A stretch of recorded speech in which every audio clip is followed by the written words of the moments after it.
Olha, sempre que fazemos uma viagem, seja para umas férias na praia ou para uma reunião de negócios, estamos a entrar numa engrenagem global que é super complexa. Mas o que é que define e move esta indústria gigante? Bem, é isso que vamos desvendar. Pode parecer uma pergunta básica, não é? Mas a resposta é absolutamente fundamental. Para se conseguir medir o impacto económico do turismo e, claro, geri-lo, primeiro foi preciso ter uma definição muito clara do que é que conta e o que é que não conta. E essa definição, como vamos ver, mudou bastante ao longo do tempo. Ok, então para percebermos onde chegamos hoje, vale a pena dar um saltinho atrás no tempo e ver como este conceito foi sendo afinado à medida que o mundo e as próprias viagens se foram transformando. É interessante ver esta evolução, não é? Tudo começou lá atrás, em 1937, com uma ideia muito simples. Turista era quem viajava por mais de 24 horas para outro país. Depois, em 63, a ONU veio alargar o conceito e passou a incluir também os visitantes de um só dia, os chamados excursionistas. Mas a grande viragem, a que nos afeta até hoje, foi em 93, com a introdução da ideia de ambiente habitual. Isso tornou a definição muito mais flexível e adequada aos tempos modernos. Pronto, e toda esta história levou-nos à definição que é usada hoje em dia em todo o mundo. Vamos lá ver o que diz ao certo. É esta. Esta é a definição oficial da Organização Mundial do Turismo. Mas atenção, para que uma viagem conte como o turismo a sério, tem de preencher 3 requisitos muito específicos. Então, quais são estas regras de ouro? Primeiro, a deslocação, quer dizer, temos de sair da nossa bolha do dia-a-dia, da nossa rotina. Segundo, a duração. A viagem tem que ter mais de 24 horas, mas não pode passar de um ano. E, finalmente, o terceiro ponto, a finalidade. O motivo da viagem não pode ser ir trabalhar e receber um ordenado de uma empresa local. Se cumprir estas 3 condições, então sim, oficialmente é turismo. Ok? Mas uma definição é só isso. Uma definição. Não nos mostra a engrenagem gigante e super complexa que está por trás de cada viagem. A realidade é muito maior do que apenas o ato de viajar. E é exatamente por isso que, para percebermos isto a fundo, temos de deixar de olhar para o turismo como uma simples atividade e começar a vê-lo como o que ele realmente é, um sistema.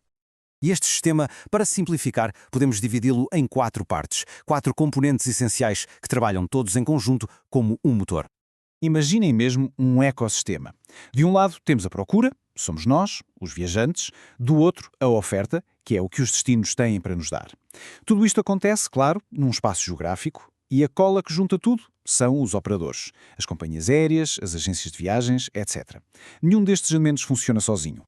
Vamos então desmontar isto peça por peça. E começamos pela procura, que no fundo somos nós, as pessoas que viajam, e os motivos que nos levam a fazê-lo. E aqui há uma distinção que é absolutamente chave para quem trabalha nesta área. A procura real é o que está a acontecer agora, os voos que estão a ser comprados, os hotéis que estão a ser reservados, mas depois há a procura reprimida, que é toda aquela gente que até gostava de viajar, mas não pode, seja por falta de dinheiro, de tempo ou outra razão qualquer. É ao conseguir transformar esta procura reprimida em real que a indústria cresce. Ok, já vimos o lado da procura.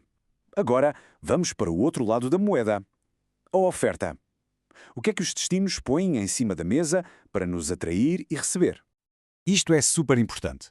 Um destino não é só uma coisa. A oferta original é, por exemplo, aquela praia paradisíaca. É a matéria-prima. Mas, convenhamos, uma praia incrível no meio do nada não serve de muito se não houver a oferta derivada. Estradas para lá chegar, hotéis para ficar, restaurantes para comer. Percebem? Uma não vive sem a outra.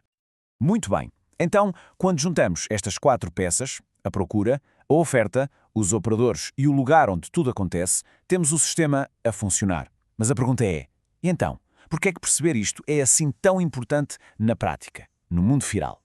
É importante porque os governos e as grandes organizações não olham para isto como uma coisa que acontece ao acaso. Pelo contrário, eles gerem ativamente este sistema, porque é uma ferramenta poderosíssima para gerar crescimento económico e riqueza. E para que isto não pareça só teoria, olhamos para um número bem real aqui em Portugal. A Estratégia Nacional de Turismo tem uma meta muito clara: gerar mais de 27 mil milhões de euros em receitas até 2027. E este número não aparece do nada, pois não? É o resultado de uma gestão pensada e estratégica de todo este sistema que estivemos a ver. E tudo isto nos traz de volta ao ponto de partida e deixa-nos aqui a pensar. Com o mundo a mudar tão depressa, com o trabalho remoto, os nómadas digitais, novas formas de viajar, será que estas definições que foram pensadas no século passado ainda servem? Se calhar, à medida que a própria natureza das viagens se transforma, a forma como olhamos para elas e as medimos também vai ter de mudar, não acham?